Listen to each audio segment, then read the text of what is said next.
electronic intifada. Ali Abunimah, can you tell us what you believe the tunnels that Israel says it's targeting are used for? Because, of course, Israel says that Palestinian militants use it to gain access to Israeli territory. I don't typically start from what Israel says it's doing. I typically start from the observable facts.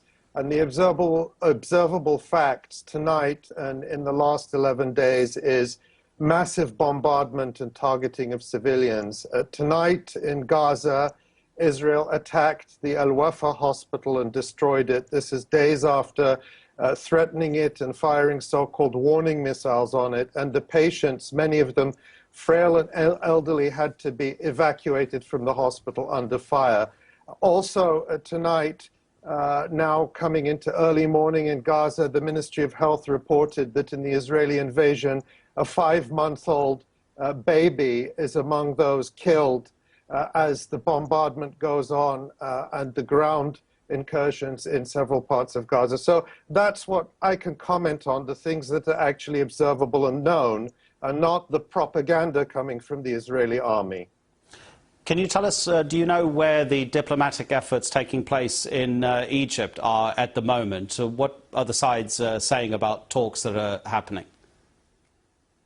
Well, it's very simple. The Palestinian factions, particularly Hamas, have laid out very clear terms for a ceasefire, which is that Israel respect the ceasefire agreement it signed in November 2012, in November 2012, that it violated almost immediately, that it released prisoners that it rearrested, prisoners who are released again as part of a deal that Israel signed with Hamas, and that it lift the siege, which is making life a living hell for 1.8 million people in Gaza, 80% of them refugees, and half of them children. The siege is intolerable. That's what's coming from everybody in Gaza, and it's time to end the siege. It's time to let people in Gaza live and to stop behaving as if there is any parity between a powerful occupying army and the refugee population it displaced and is currently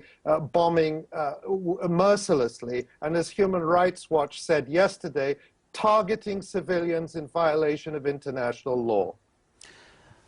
Has public opinion, do you know, in Gaza changed at all in the past 10 days? Or indeed, has it been hardened to support the rocket attacks going from Gaza into Israel? I'm just wondering whether people are thinking that possibly it may now be time that some sort of truce be put in place so that they can live some sort of normal life while then negotiations go on without the fighting.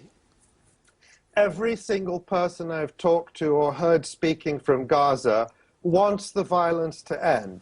But everybody I've spoken to says that life under siege, life under constant Israeli bombardment is a slow death. And so there is strong support from everyone I talk to for a ceasefire that ends the siege, that ends the Israeli violence. Let's remember, I mean, the BBC keeps repeating the Israeli government talking points that this is all about rocket fire from Gaza. But instead of doing that, I would strongly recommend the BBC do some journalism and tell its viewers that it is Israel that has time and time again violated the ceasefires, as it did after November 2012. The UN figures show, and you can check this, that in the first 3 months after the November 2012 ceasefire, not one rocket came out of Gaza, but Israel bombed Gaza dozens of times, killing and injuring dozens of people. People in Gaza don't want that to happen again. They want a real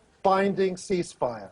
Ali Abunimah, thank you very much indeed for your time. So we do try to put both sides of the story. That's why we invite you, people like you, onto our news programmes. Thank you very much indeed.